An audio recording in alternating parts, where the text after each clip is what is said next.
you to Rahima and the rest of the team at Route 25 for hosting us so kindly this evening. My name is Farhaana. I'm the publisher and director of Hajar Press. I just wanted to start the evening with a few, thank you so much, with a few quick introductions, and then after that, Saima will read from the book for us, followed by a conversation between us. After we'll also open up for an audience question and answers, and then hopefully we'll also have some time to hang out at the end and sign some books. My colleague Shabani over there and I will be selling books from this table, so if you haven't already got a copy, just go over to that table to buy a copy of the book. Before we start, just to say a few quick words about Hajar Press. Hajar is an independent political publishing house by and for people of colour, founded in 2020. We take the position that there's no either or between beautiful and revolutionary, and we publish books that, like Saima's, archive our histories and help us to imagine a new and liberated future.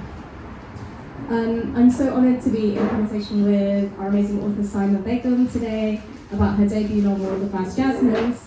Saima is a British Bangladeshi writer based in North London. She was the winner of the MFest Short Story Competition in 2021 for her fiction writing on the experiences of the so-called Birangora women who were abused by the Pakistan Army during the Bangladesh Liberation War in 1971. Just to give a bit of historical context, the most conservative estimates suggest that there were 200,000 victims of military rape during the genocide, but in spite of the scale and the enormity of this abuse, these women's lives have mostly been obscured and forgotten about since the war. So when Saima herself was looking for reading material about these women in English, she discovered that their stories have rarely been addressed in historical literature and least of all in fiction.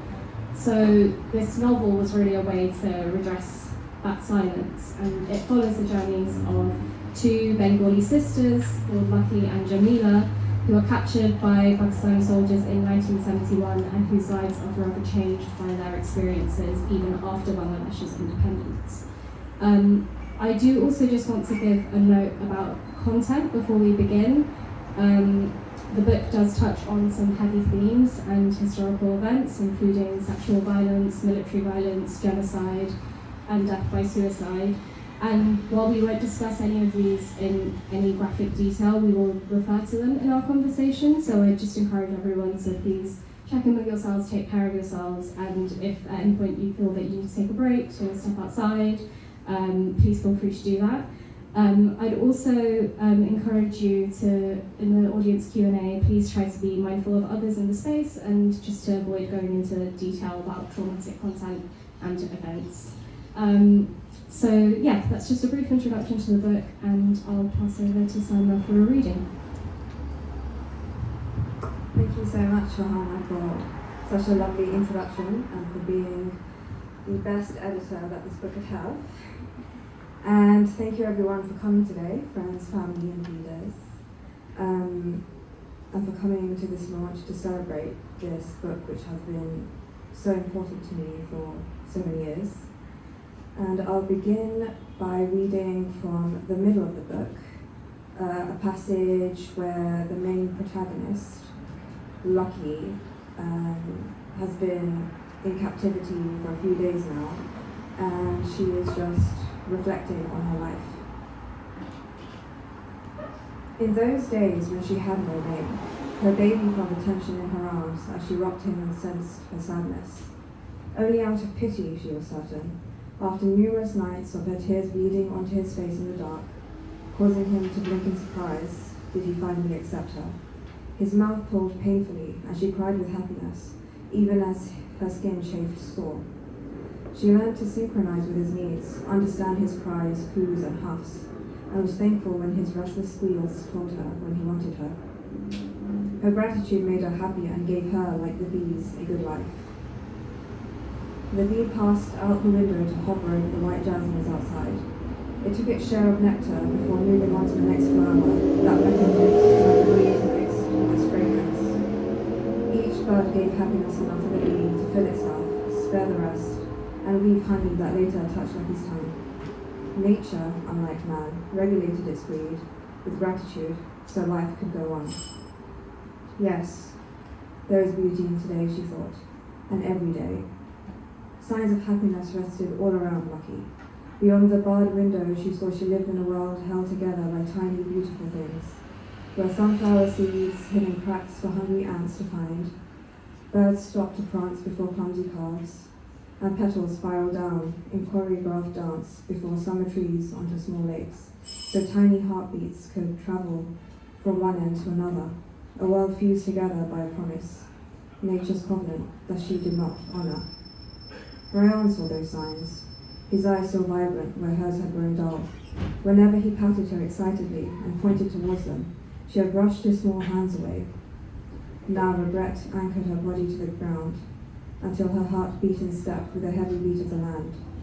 Jealous, it had dismissed the small pieces of heaven that lay on earth. A cool, smoky sadness seeped into Lucky's lungs and coloured the air she exhaled. She had never caressed the lotus flowers in the rivers she had sailed. The sky became sea and sea sky. Now she wondered if the branches outside the window drooped low over her head to be near her, if the wind complimented her as it passed, and the river whistled its melody so she might enjoy its music, if the rain that fell into the room spread onto her skin to feel her warmth, if the bees hovered by her seeking her friendship, if they all spoke to her in a language she did not understand. Alone, Jasmine had crawled into the room through the window, its spine stretched like a pointer finger towards the women, having grown impatient with their wistful stares that never complimented them from any closer. Lucky smiled at its folded glance. Jasmines waited in bundles behind busy roadsides, hidden lakesides, private gardens and gatherings of joy. Their buds grew in clusters towards searching hands. It was said when careful fingers picked jasmine flowers, presented their softest parts to a needle, threaded them into wreath garlands that tied around a woman's hair, hung from her wrists, swung from her neck, swayed from the rooftops and dangled from the bedposts of the marital room.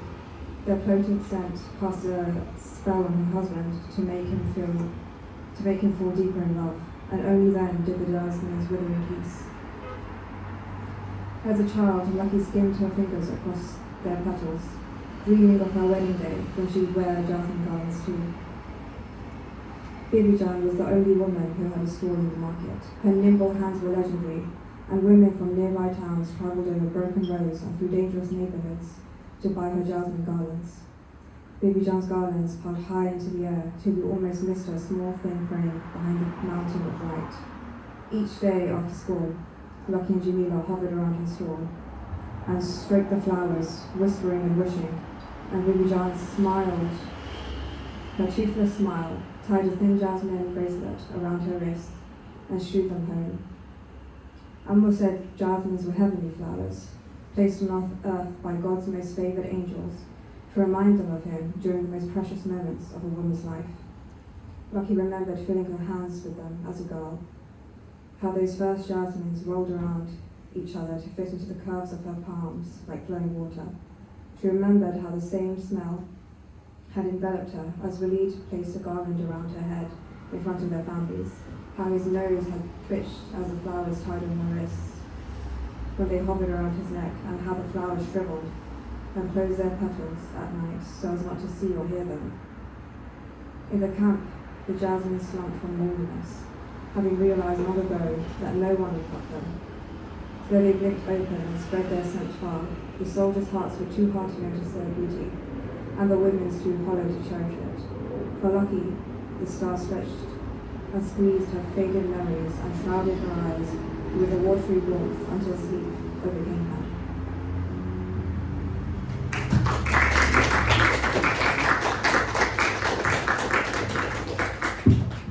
Thank you so much, that's so beautiful. So I wanted to just start off with the background to the book. In your author's note, you quote Toni Morrison when she says that if there's a book that you want to read and it doesn't exist yet, then you must write it. Can you start by telling us a bit about how you came to write the book and why you decided to tell the story in the form of a novel? The book was conceived when I was trying to complete my undergraduate dissertation and failing miserably.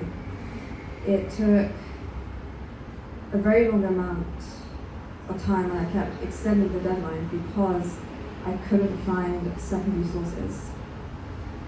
There wasn't a lot of information about the Liberation War in general, and even less about the women who I was writing about, the Birmingham women who were women raped during the Liberation War.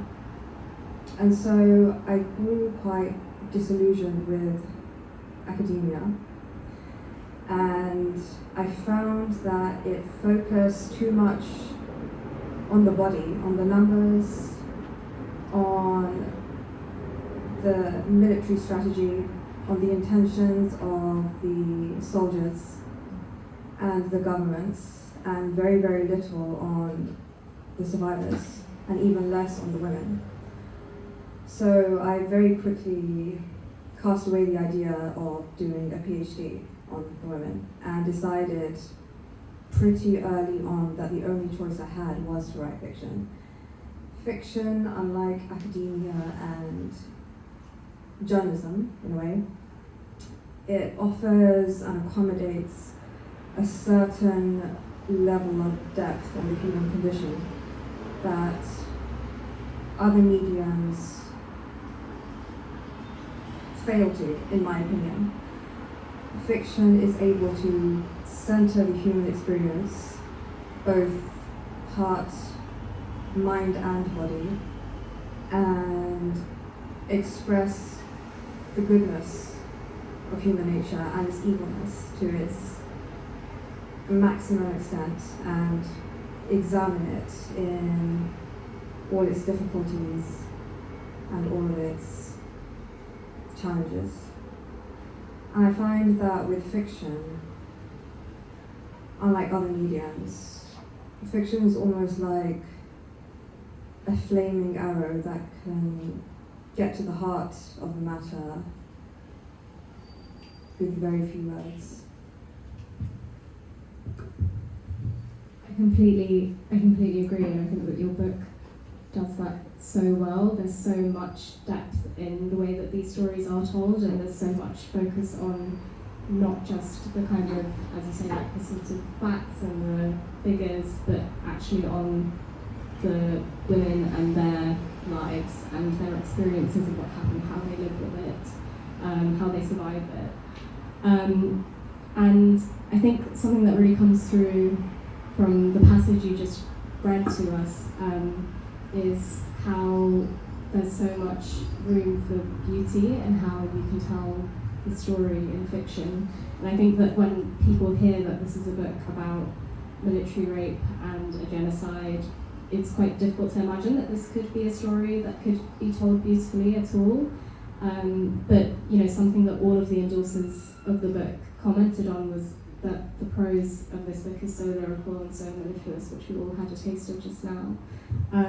So I actually wanted to read a short quote by one of the characters in the book, one of the women who's captured. Her name is Mohini, and it's just a very short passage about beauty. It's a conversation with Lucky, who's the main character, and throughout the novel, Lucky learns more and more to be able to see the beauty in small things, as she did in the passage that Saima just read out. So Mohini says to Lucky, "I look to the world for beauty and I find it in abundance. I feel it. Do you want to know why beauty is divine? Why? Beauty is water. It falls on any surface, even the darkest, most jagged rock, where the gentlest touch draws blood and makes it shine and glimmer under the sun as if it were a smooth pathway. Beauty existed before us and will remain after us. If the world destroys itself, its beauty will remain visible from the sky. It's our greatest hope, our guiding light, the origin of our patience." So, kind of seeing the way that you've written the book and the way that the different characters kind of notice these small things and find the beauty in them, I wondered if you could talk a little bit about beauty in the book, and about not just the way that you can write so beautifully about something so dark, but also about what beauty means for the characters in your book and how it helps them to find hope and survive.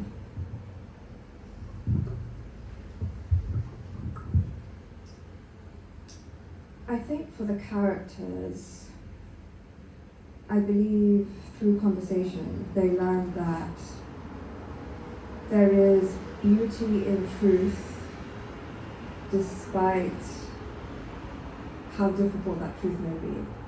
And there is beauty in a situation despite how horrific the circumstance can be. And that you don't have to look very far to find beauty. So, from the soldier's perspective, from that character point of view, beauty is distorted and disfigured, and ugliness is made beautiful in their sight. And by distancing that point of view, and by centering the woman,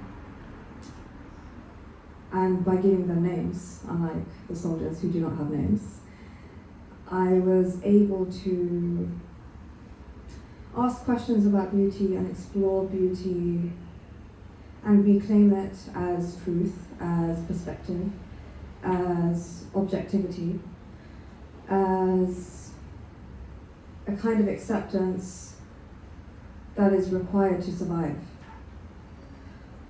I find it fascinating how even in wartime there is a lot of life and a lot of beautiful life that is still present. For example, a woman who shares her food despite there being a food shortage, or a woman who protects a child that is not her child.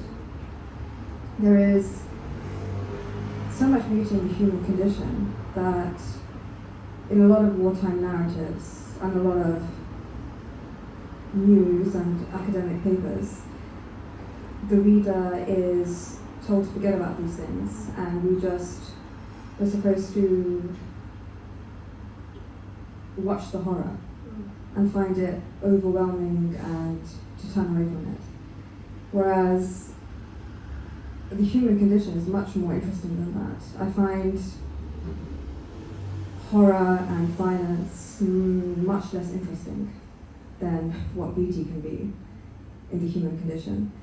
And so, even in the tiny room that they're in, they're able to find beauty through friendship, through sisterhood, through caring for one another with very little food, caring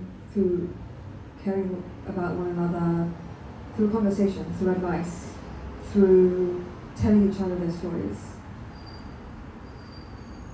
And even for those women who no longer have the ability to do that, even something as small as watching something that is objectively beautiful, a small pink flower grow from the concrete,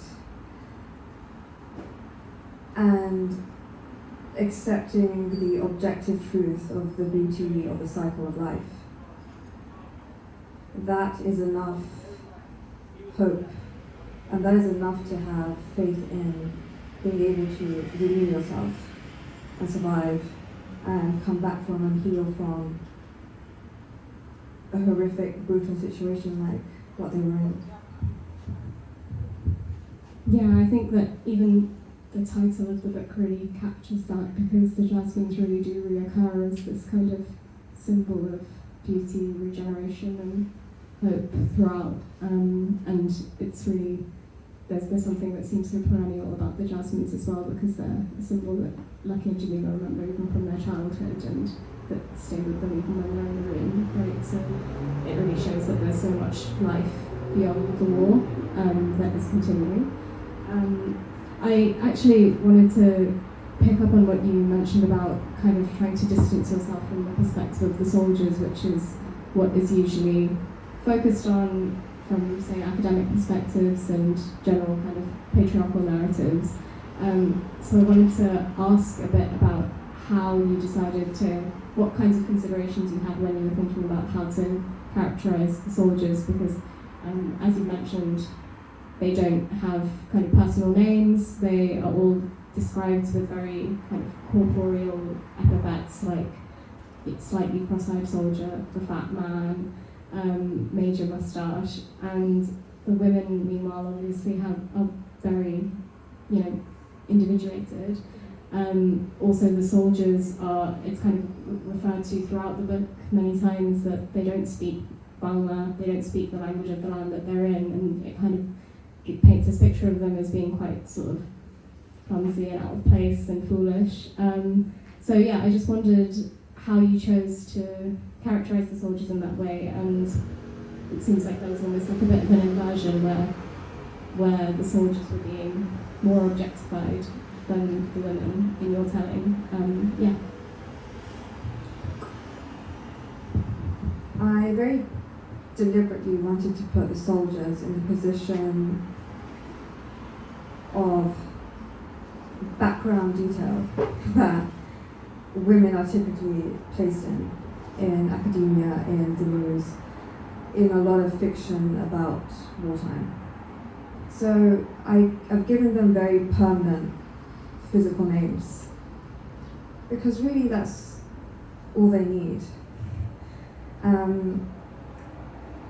They are a representation of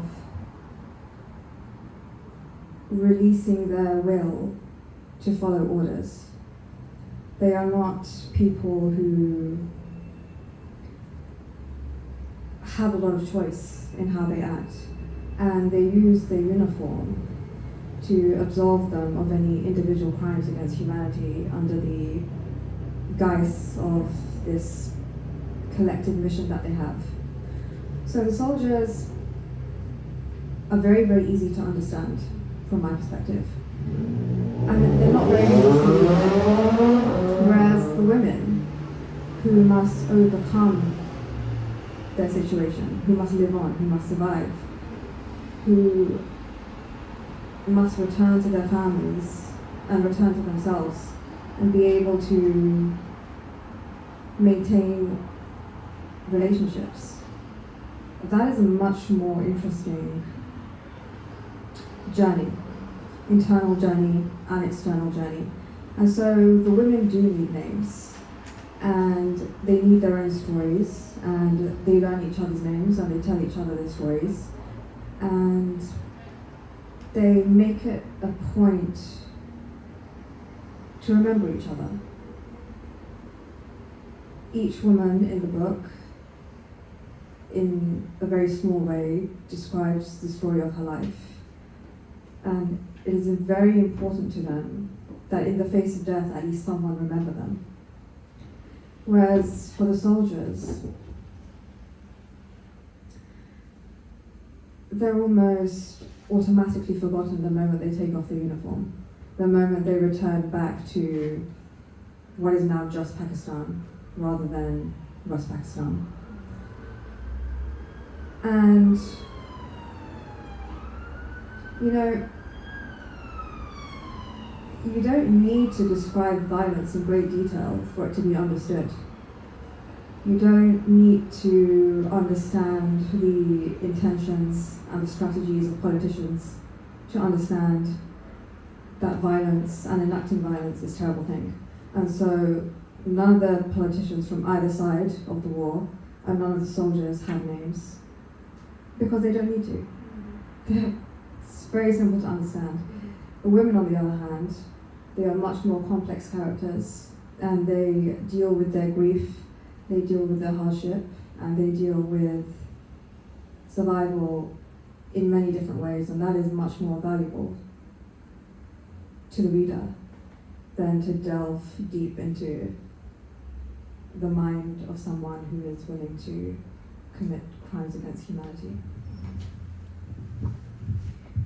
I think what you said about how you don't really need to describe violence in very much detail for it to be understood is something that kind of really captures the spirit of this book, actually. So the tagline for the book is a story of silence and survival.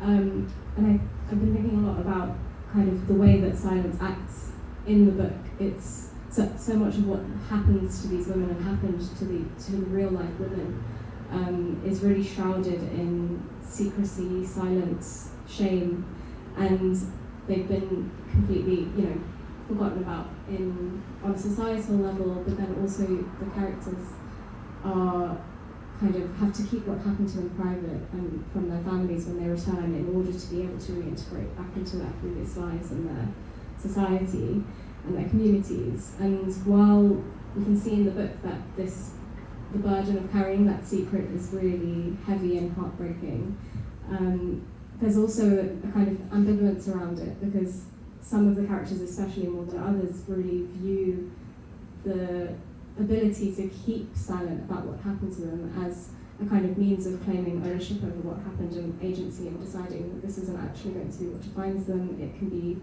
something that they can themselves forget, hide from their families, and that's going to be what enables them to move on. Other characters don't quite feel that way about it, and they do find it much more of a painful burden to carry. And then I was also kind of thinking about how you as a writer also, don't often, the kind of worst things that happen to your characters are often left unspoken and they're just understood. And so the way that you write the story is often as though silence can sometimes be a gift to the characters but also to the reader. And so I wondered if you could maybe talk a bit about that kind of interaction between silence and survival in the story, and how there's almost like a balance to be struck between telling these stories so that the survivors' experiences are acknowledged and kind of reckoned with without turning their pain into a spectacle, and how silence can be something that both enables somebody to move on and get on with their life and not be defined by their pain, but it, at the same time, can be used as a force for shaming.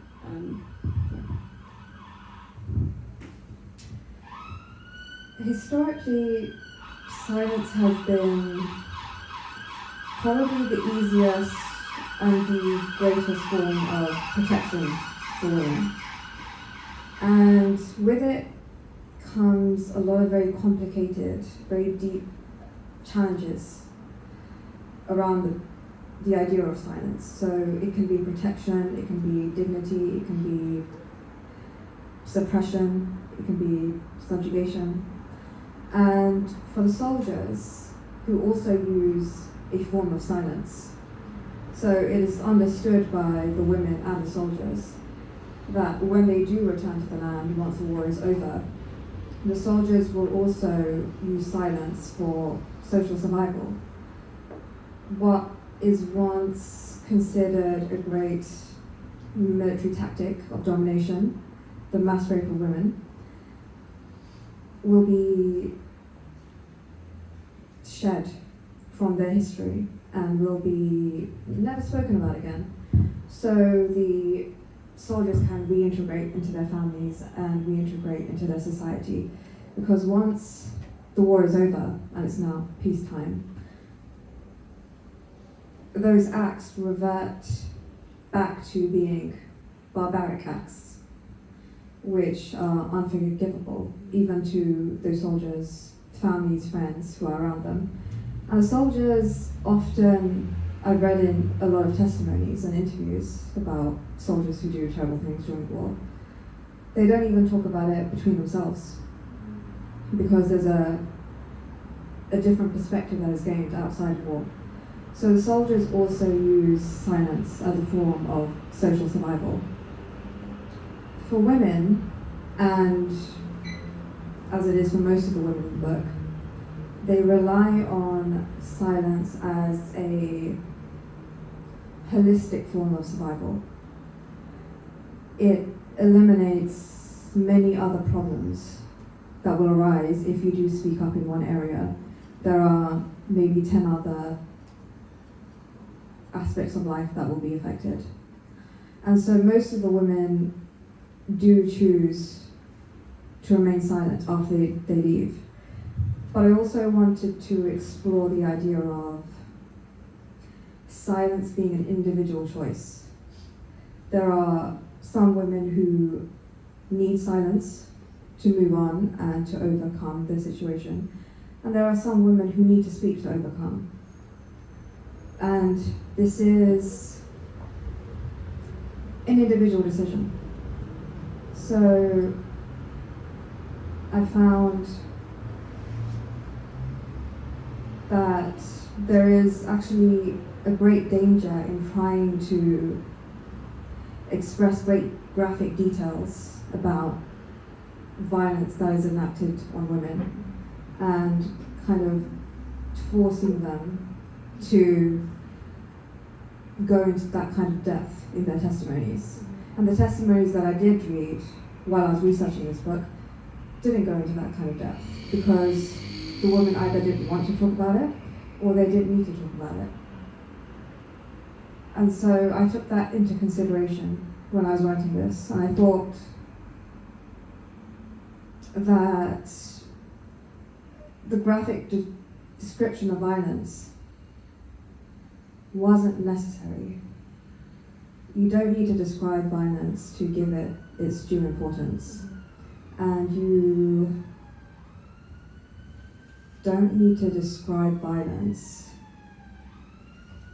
to evoke empathy from readers. That is not the only part of a situation that a reader can empathize with. And so I found that the main issue around the relationship between silence and survival that I wanted to emphasize was the balance between the benefits of silence and the flaws and disadvantages of silence and the consequences of both. So the characters that choose to remain silent and the ones that choose to speak, there is no right and wrong answer here. They choose what they choose, and then the book explores and exposes the systems and the consequences of those choices that they make. And that, I think, is a good start at exploring what the challenges are of remaining silent and choosing to remain silent on a topic like this. And I find that actually much more interesting than trying to evoke very cruelly voyeuristic or almost spectacle-like disgust or maybe empathy or pity from readers.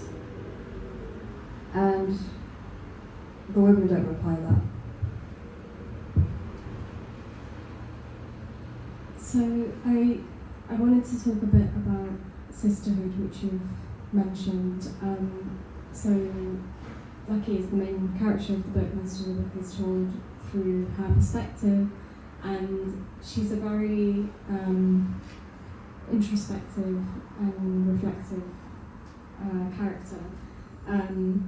But despite the fact that her narration is often very interior, the thing that really carries the book is her relationships with the other characters and all of the women's relationships with each other, especially the relationships that are formed when they are in captivity. And the women in the book, it's such a singular kind of situation because they come from completely different walks of life. They come from different classes, they're of different ages, they are of different religions.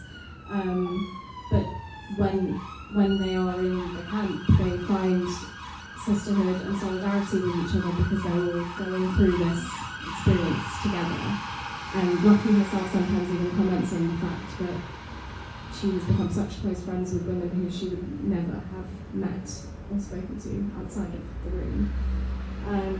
So I wondered if you could just talk a bit about the kinds of relationships that Lucky in particular builds throughout the book. Lucky's kind of growth as a character through the relationships that she builds with the women in the room, as well as with other characters, like her mother-in-law, like her mother, and how all of these kind of relationships show Lucky different perspectives on life and help her to deal with the things that she's going through.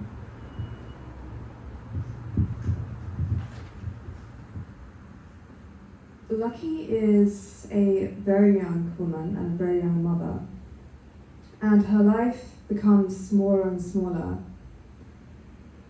as she enters different institutions. So when she becomes a wife, her life gets a little bit smaller, and when she becomes a mother, her life gets a little bit smaller again.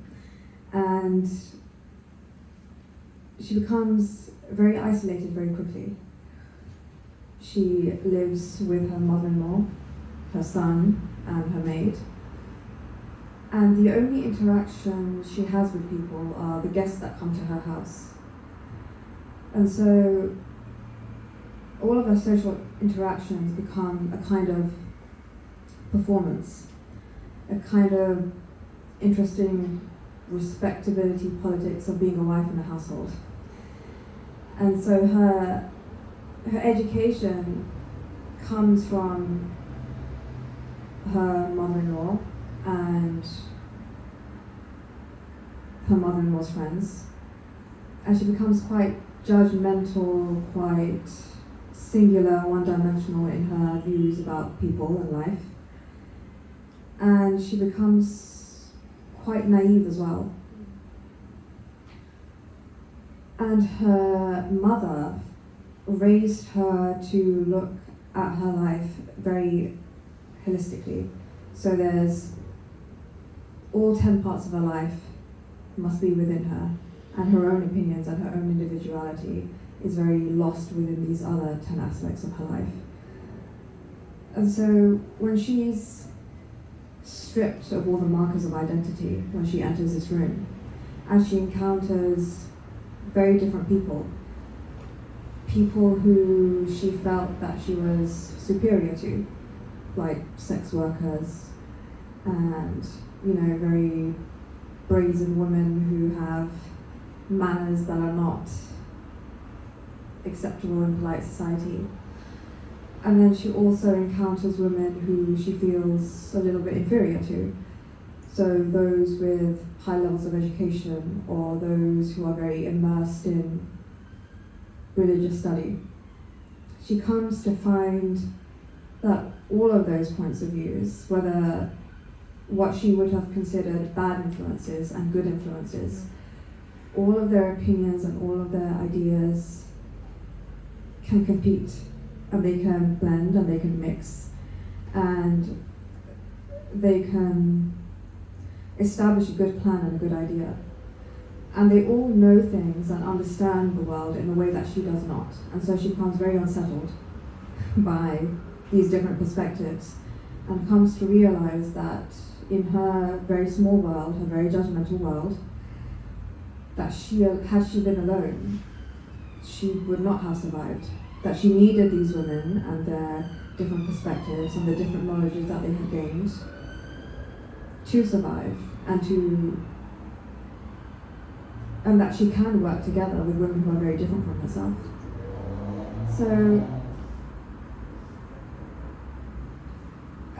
this is why I thought it was very important to base the novel almost entirely in the room, so that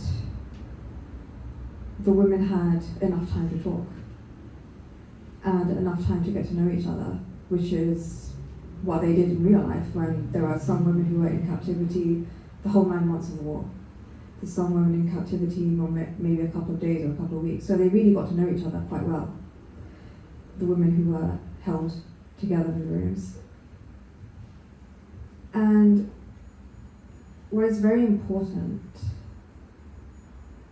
for Lucky to learn, and what she did learn, is that knowledge is valuable regardless of who it comes from and how they came to it, and that it can be applied in every situation for the greater benefit, and all kinds of knowledge can work together and not be inferior to one another. So that is what I think she came to learn from all the characters around her, and that the wisdom of her mother and mother-in-law, though it is a form of protection, that is not the only way to think.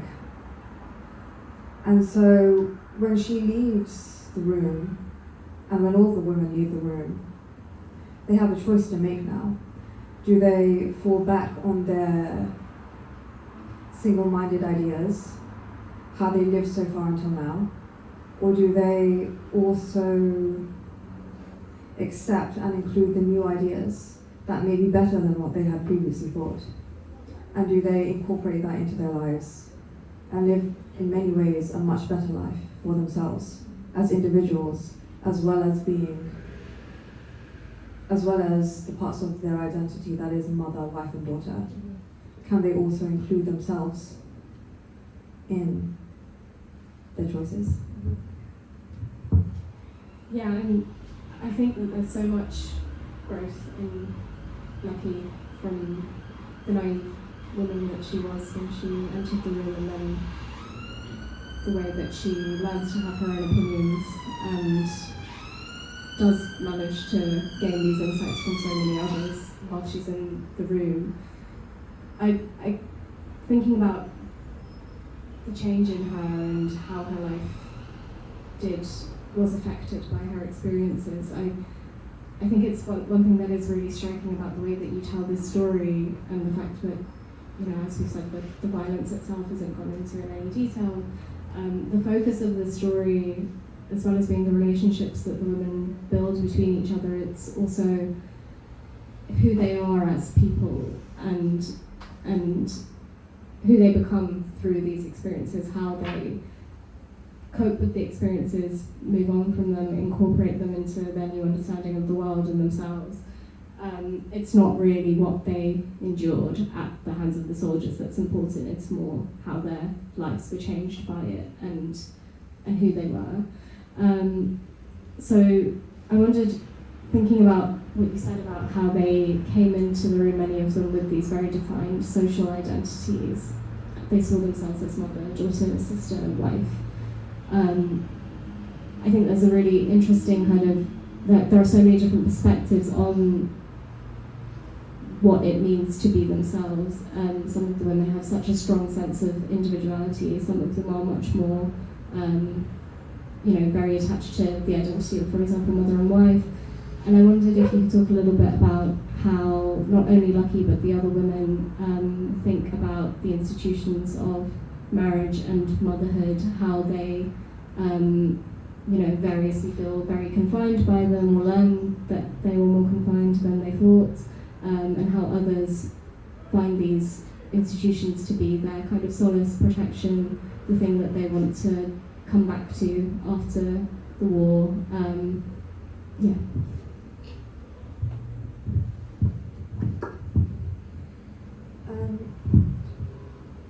When the women enter the room, they are suddenly stripped of all the markers of identity that everyone in their life has told them is of the most importance. So mother, daughter, wife, sister. And in the room, there is no familial hierarchy. There is all the social norms have been cast aside. And what it means to be the ideal woman and what it means to be the ideal man is unthinkable. It becomes a mockery. So the women are left to themselves in a very brutal way. Very quickly, they are abandoned by all the institutions that have upheld them so far and that have promised to protect them. And so they have a lot of time to think, and they do think for a very long time, and they do discuss what it is that is important to them. And they find very quickly that these institutions, these things that have power over them, motherhood, marriage, that in the face of death, that they are actually secondary, that they are not going to save them in this room. And so it calls into question, what do these definitions mean? Mother, daughter, wife, and how much power does it have over them, where they are isolated away from this world, and how does it still hold them down, weigh them down, when they must abandon them to survive? And as a result, they must also challenge the definers, those who define what a marriage is, those who define what motherhood is, those who define what being a daughter is. And maybe for the first time ever, these women have been able to sit alone with their thoughts and their feelings and their opinions for quite a significant period of time for most of them. And they probably come as close to the truth as possible, the kind of truth that you admit to when death is around the corner. And there's no need to lie in the room. There is no need to uphold any pretenses.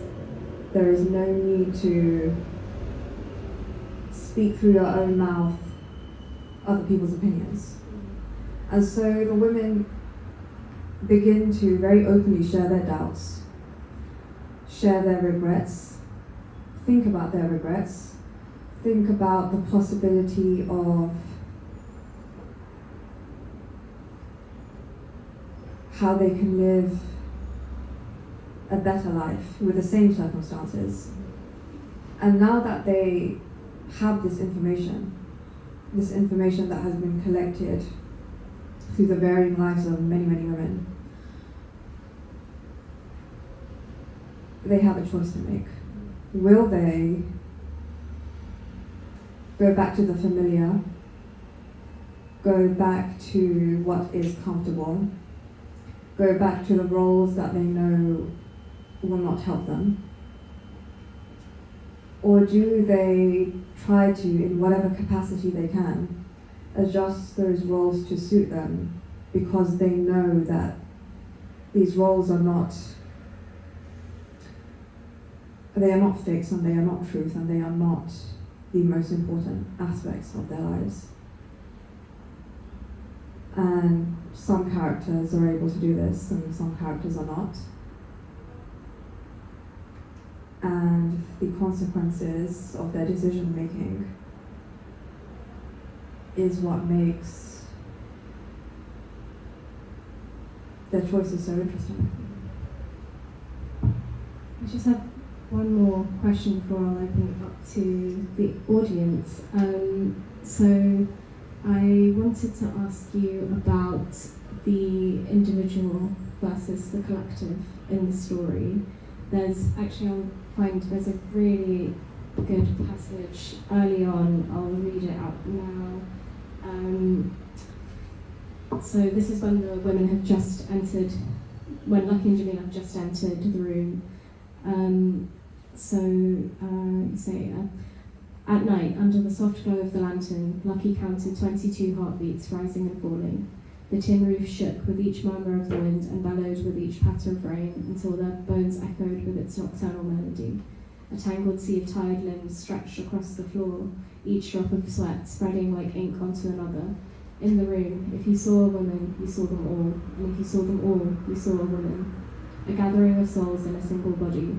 The room swayed with the rhythm of their weak, limp bodies, and after a while in the darkness, she no longer remembered where she began or where she ended. Her hands, her feet, her flesh belonged to all. Each night, she feared she would soon wake up to see herself with someone else's eyes.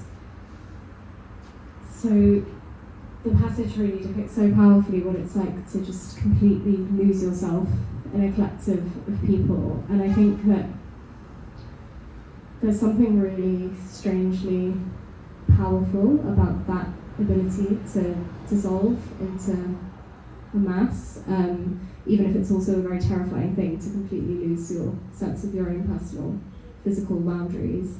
But it kind of reminds me, in a really odd way, it's a really different context, but it kind of reminds me of what it can be like to be at a really huge rally or a demonstration or just a huge crowd. Like, for example, the language movement protests, which were where Lucky's parents met. And I think that throughout the book overall, there's something kind of miraculous about the way that the women do kind of resist the way that sexual violence is so depersonalizing. They they always, as you said, they tell each other their stories, they see each other's humanity, they see each other's individuality, and they really honour that between themselves.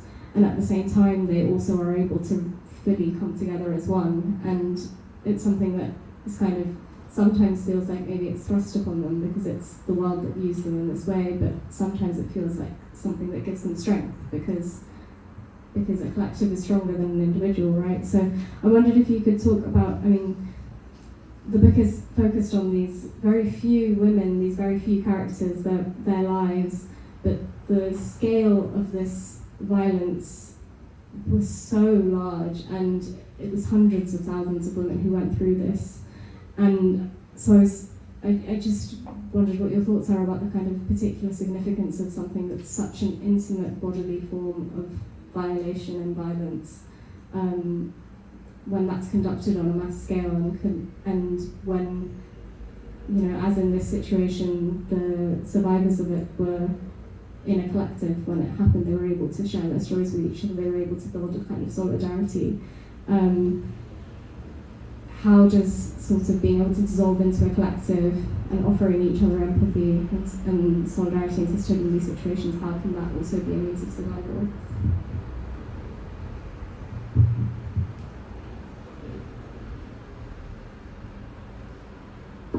I think it's very rare in life to be able to fully understand what another person's going through. Very, very rarely are you able to do that with anyone. So when these women are placed into this room and they're stripped of all the other variables and they live the same lives as each other for a certain period of time, if they are the only ones who can understand each other, there's a very deep intimacy that is built very quickly. And also, the women are the only ones who are able to truly distinguish each other because they are very different. They are the only ones who are able to see their differences. The soldiers will see them all as one, they all have one use. And the politicians will see them all as one, and the freedom fighters will see them all as one, people who they are trying to save. But the women in their room, with their different personalities, with their different virtues, with their different strengths and weaknesses, who must work together using all of their differences to come together and either plan their escape or comfort each other. They truly know, and it becomes very obvious to them that they are all very different. And maybe for the first time also, they've made this, they're able to distinguish between themselves beyond the roles. You know, there's a very singular idea of what it means to be a good wife. It's a very singular idea of what it means to be a mother. But exposed to the different opinions and exposed to the different skills that each woman has is a very powerful sense of individuality within the collective. And I think this is very difficult for any other person in this situation to understand. And even in the testimonies that I was reading, the women expressed that no one could understand other than the other women. And so that is why it was very important for them to tell each other their stories, to give each other their advice, because no other advice really was going to have as much impact. And so they wanted to be remembered by each other, even if they were not going to be remembered by anyone else, even if history would forget them, and even if history would call them names, and they would be vilified and shamed and humiliated by the world. Knowing each other's truth is very important, and that becomes the greatest factor in being able to survive. whether the outside world is able to help or not, their shared experience, and for Lucky and Jamila especially, who left together and who were still in each other's lives, could help each other in a way that maybe the other woman couldn't, who came in as a singular person with no other friend in the room. And so the individual and the collective becomes very interesting because the soldiers have this false sense of being one. They pressure each other and bully each other into performing horrific acts as a measure of building bonds and a measure of manhood and a measure of performing their mission to completion and having it be a successful mission. But it's not organic, and once they leave and once they take their uniforms off and once they realize that they've surrendered, they will escape very individually, whereas the women make sure they all leave the room and they all visit the hospitals and the clinics together. And they have a secret solidarity when they see each other in regular life that the soldiers will distance themselves from once they get back to the land, and which the politicians will argue over, and which the freedom fighters will forget once they have their medals, and the traitors will pretend never happened. But the women have this very powerful, very horrific shared experience that will remain with them forever. And I think that for most of them who will not ever receive help and did not ever receive help, that was probably the only singular factor of survival, the memory of their collective solidarity in that moment in the room that was able to sustain them throughout the rest of their lives. Well, I just don't know what to say. I just feel so moved because, I mean, the book is just such a gift. It's told with such incredible empathy, and we'll move on to audience questions, but I just feel so grateful to you for having written the book. Does anybody have a question to begin to start us off?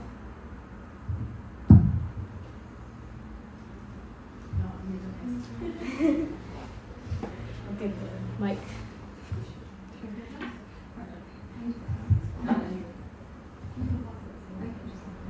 Thank you. Saima, those answers were just so moving, so interesting, and just like so articulate, and it makes me understand the book on a deeper level, so thank you.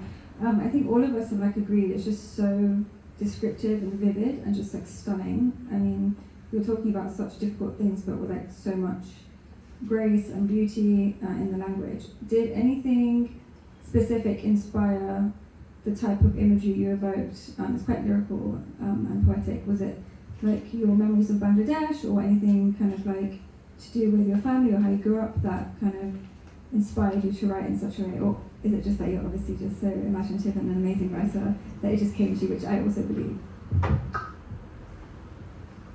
Do you want to do your question too?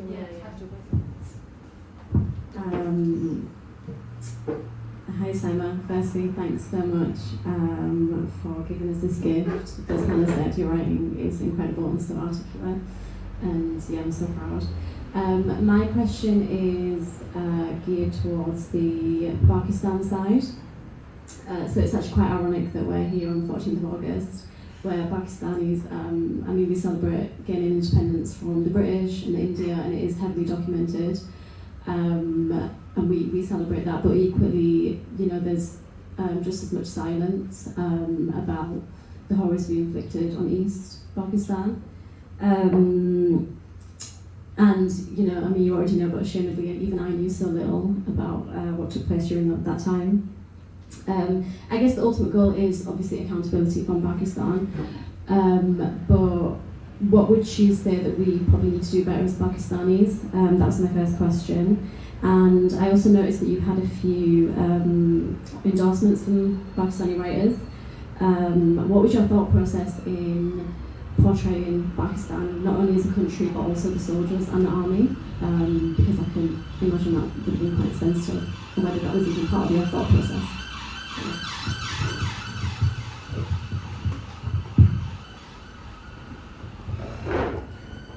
Thank you both for those very interesting questions. The first question, which is about the choice of language. Because I decided very early on that I was not going to describe the act of rape, I had to figure out a way to talk about the act in the greatest depth that I could without spelling it out. And I thought the most respectful way that I could do it was by honoring and expressing the women's feelings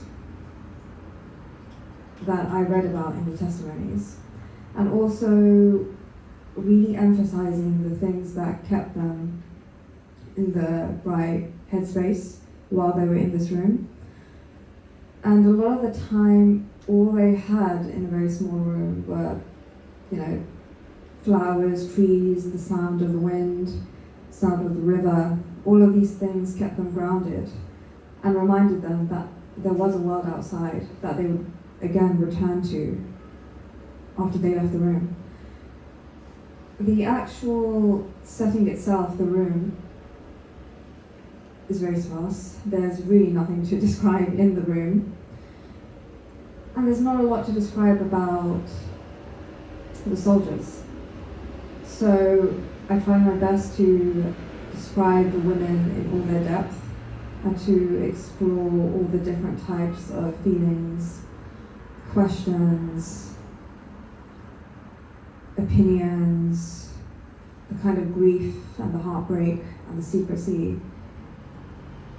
And I thought I really wanted to get the right words for this. So I spent a lot of time choosing the words as a form of respecting the experience. So I'm very happy to hear that people think it's lyrical. That's lovely to hear. But my intention was to describe the experience, the beautiful experience and the beautiful condition of a human being that still remains even in horrific situations. And I wanted the language to reflect that in the best way I could do it. And I guess lyricism, I think, is a good reflection of the best I could do.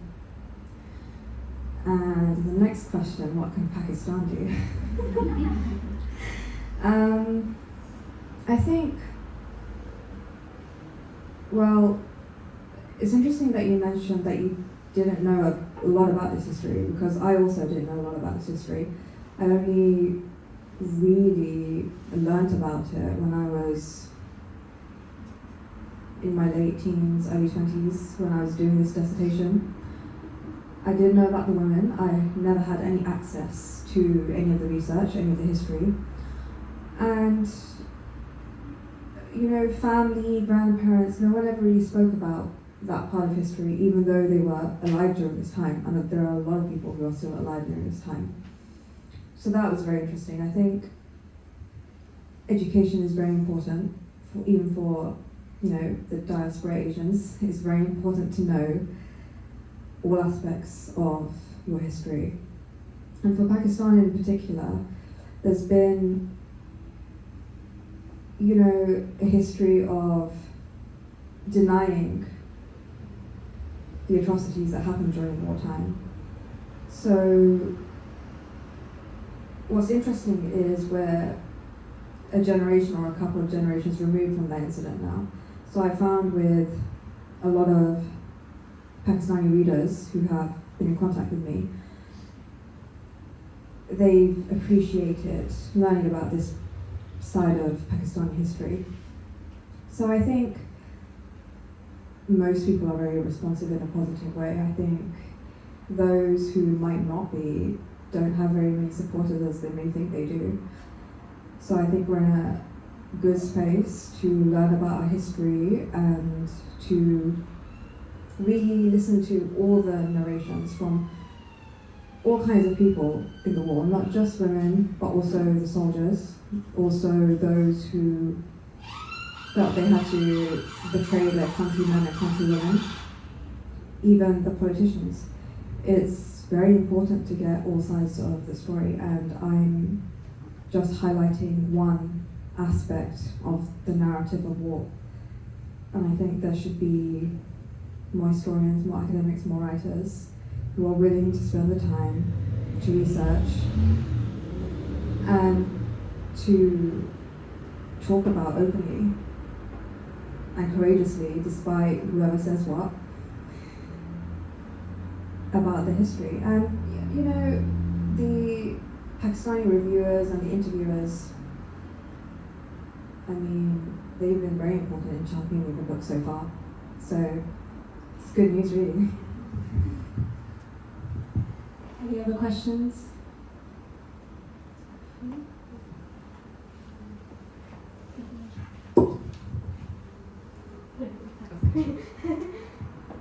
I just wanted to ask a question about what you just said now about academia, because you mentioned quite early on how a lot of the experiences that drove you to write this was what you faced or what you felt when you were writing your dissertation, and how the focus on doing that sort of work is very much on rigorous facts that are researched and backed by evidence, and that is what is defined as being factual and accurate.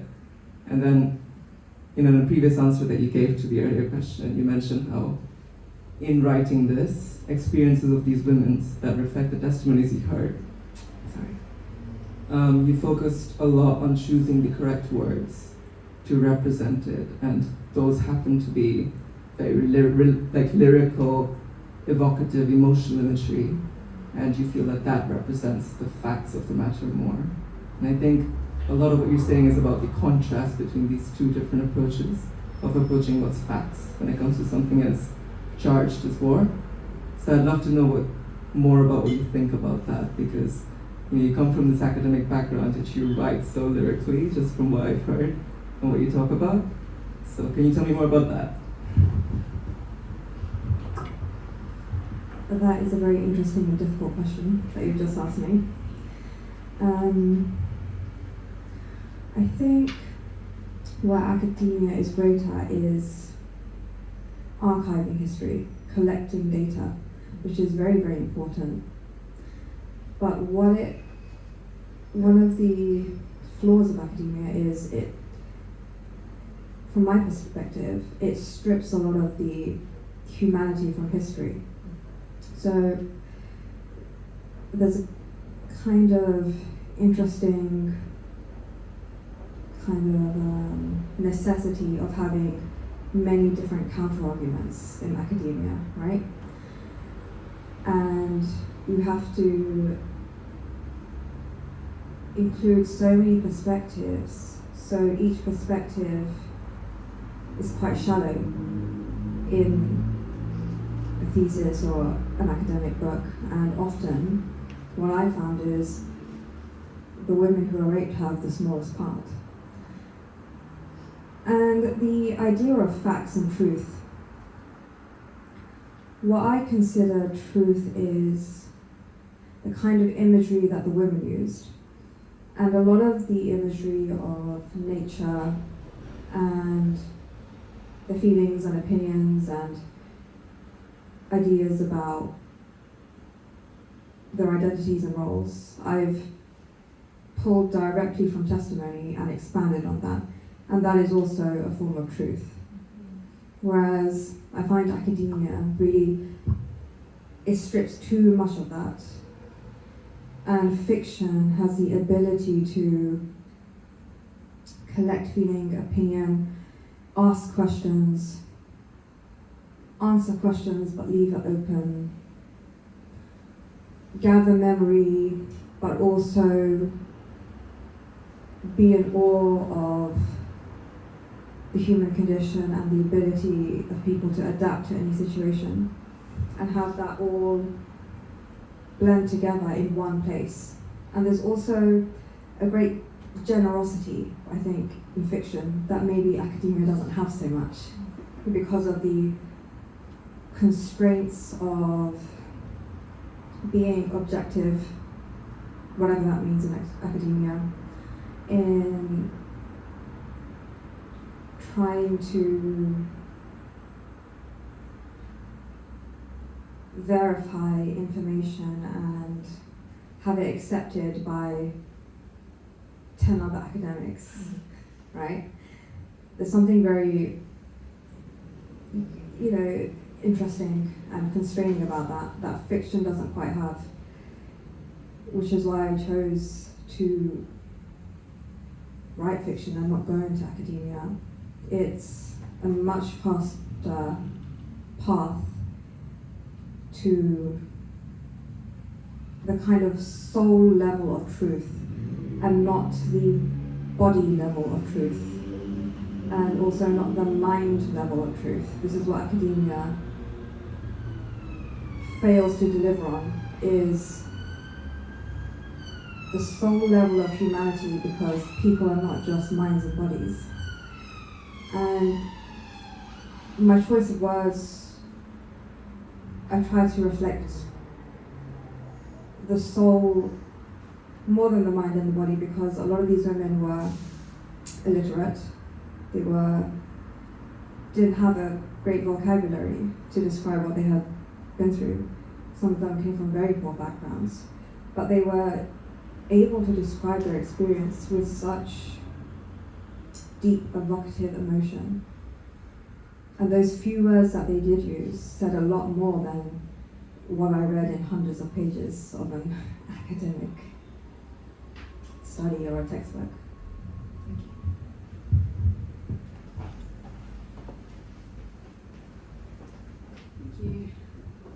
I actually found out about the Benangona women through a very similar process of you whilst doing my undergrad dissertation, so solidarity with that. But I found that whilst, I guess, reading and learning about these stories, it felt simultaneously like I was in incredibly close proximity to them. It felt like it was my inheritance in a way. And like you said, one that's been silenced and visibilized almost intentionally.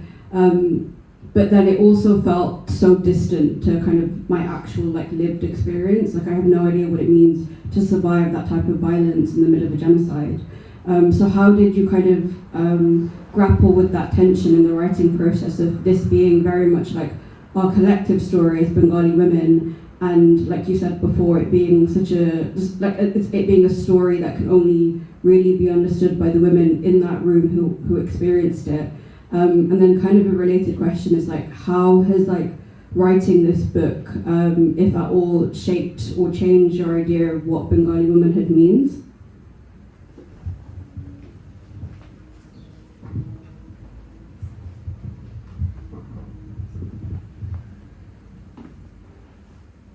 I think there was always going to be a distance between me and the women that I was going to write about, simply because I am a diaspora Bengali. I have never lived in Bangladesh for longer than maybe a couple of months on holiday. So there is that distance from the homeland, right? Despite the subject matter and the context of the book. So that was always going to be there. And the women's experience, I think, is so singular, so different from any other experience in Bangladeshi history, that despite being a Bengali woman, it almost doesn't matter how close or how distant I am from that experience, there's always going to be an element that I will never understand and the reader will never understand. So, which is why I rely so heavily on testimony and also my imagination, and also the fact that I really remove the outside world. I don't discuss really the politics of Bangladesh at that time. I do not include any of the politicians of what their views are. The novel ends very quickly after they leave the room. And I don't dwell too much on how the country recovers afterwards, because that is a very singular experience that I don't think anyone other than the women could understand at that time. And the very interesting thing about the testimonies that I read was that, you know, there are only a handful of testimonies that were actually written directly after the war. Most of the testimonies were collected many, many decades later. And so the women also had distance from themselves at the time that they experienced these things. And so they're also looking at themselves from a different place. And there's a lot added and a lot subtracted from that experience. So there are many, many layers of distance from me as a writer to the women in this novel. And so I try to use language as a substitute for knowledge. And what the women were able to do is, even after many decades, maybe they don't remember the exact places they were taken to, but they remember the feeling remains. And so I focus mostly on feeling over, you know, where they were. There are no place names in the novel, because it's not the focal point. It doesn't matter as much as what the women experience. And how has this changed me as a writer is that very little research remains on this topic. So I had very little research to go on when I was writing this, and so I had to use a lot of imagination, a lot of manipulation of language. And what I was able to gather by looking into other cases of rape during wartime, because this happens in every war, and it has always happened in every war, that where some women from a certain culture are able to talk about some things and not about other things. Other women from another country, another culture, are able to talk about other things and not those things. So you do kind of get a fuller picture of what it means to be a woman in captivity during war. So there are testimonies from women from Rwanda, and Bosnia, and of course Bangladesh. And the stories, although these are different reasons and very different cultures, the stories are almost entirely identical in some spaces. And that, I think, is enough to talk about the human condition in a more universal subject matter, in a more universal tone, than for me to pretend like I know the Bengali experience in its entirety. So this is why there's a lot of silence in the book, because there simply isn't the research, especially in English translation, for me to work with. Do you have other questions?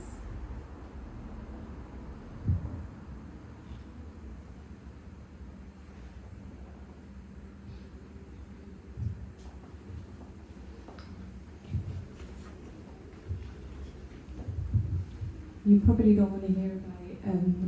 Now that you finished this book, and for a way to end this, do you know what you would want to move on with writing? Is it something you do want to do something different, or I think because the process of writing this book must have been so heavy. And how do you feel about moving on from writing this book?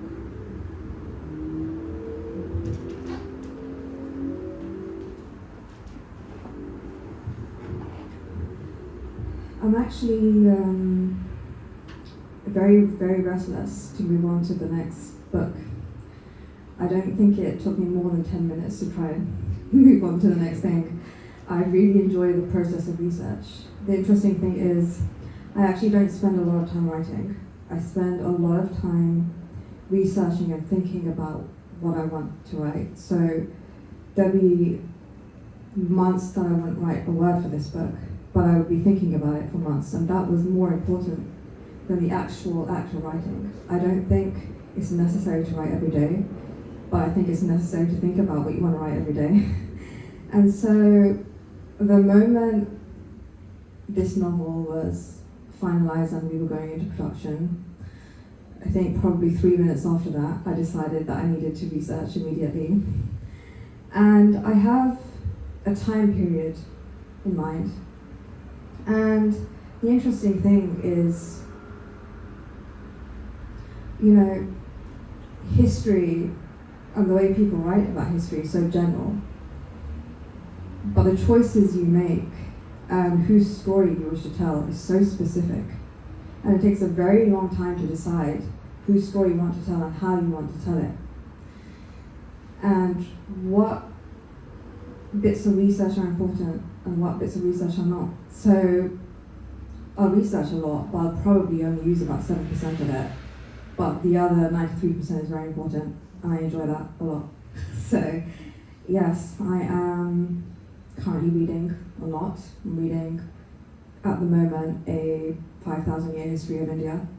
So, I mean, it's super interesting. But yeah, I have a time period in mind, and I do want to get cracking.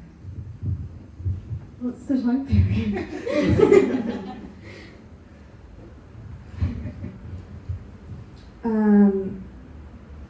I don't want to give too much away, but it's Bengal during World War II. I think that's a fascinating period, and not very many people have written about it. And, you know, British India and the stories of the soldiers and how they write about the Indians and the people of Bengal and the Japanese. Super interesting. Super, super interesting. But I'm not interested in their opinions. I want to know the opinions of the people of Bengal. Yeah.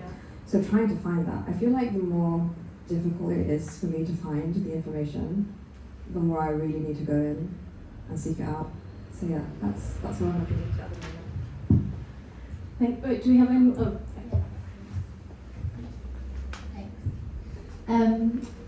I wanted to ask you, as a reader, I feel like when you finish a book, you always have you come to some kind of resolve that you want to take away from the book.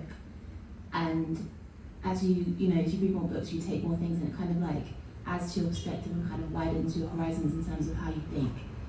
Can I ask you, what is one thing, I know it's probably hard to boil it down to one thing, but what is one thing that you want any reader, regardless of who they are and their background, to take away from this book?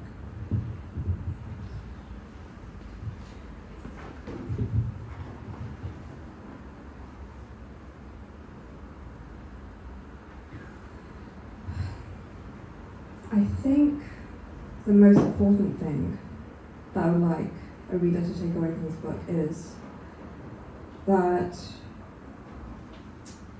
those people within the footnotes of the history book and those people who are given only 2 lines in a novel of fiction, they often have much, much more interesting stories than those who are given 400 pages. And they are silenced for a reason.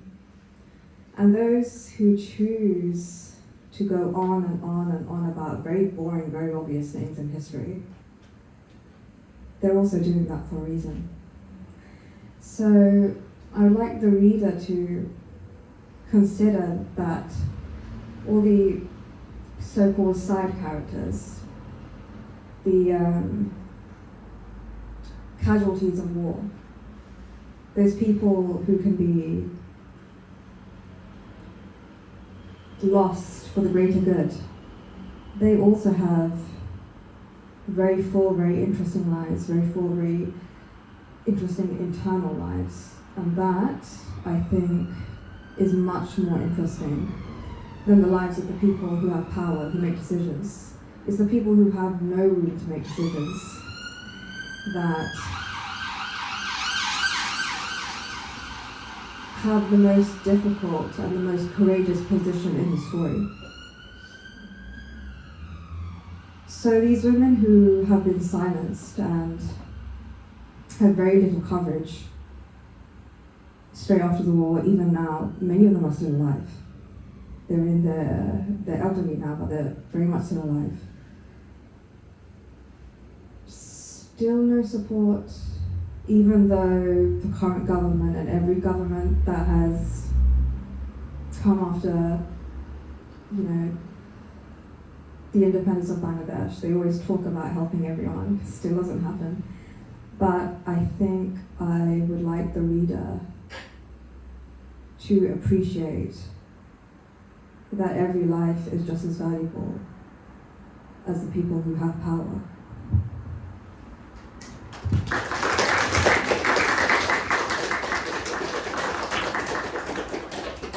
Thank you so much, Saima. We'll be able to continue this conversation between ourselves. We've got, we can be at Zeni for a little while longer. As I said, we'll also be selling books. Do we still have any left? Yeah, so we're still selling copies of the First Jasmines. And thank you so much to all of you for attending and for your questions. Thank you guys for coming. It's good to see you all.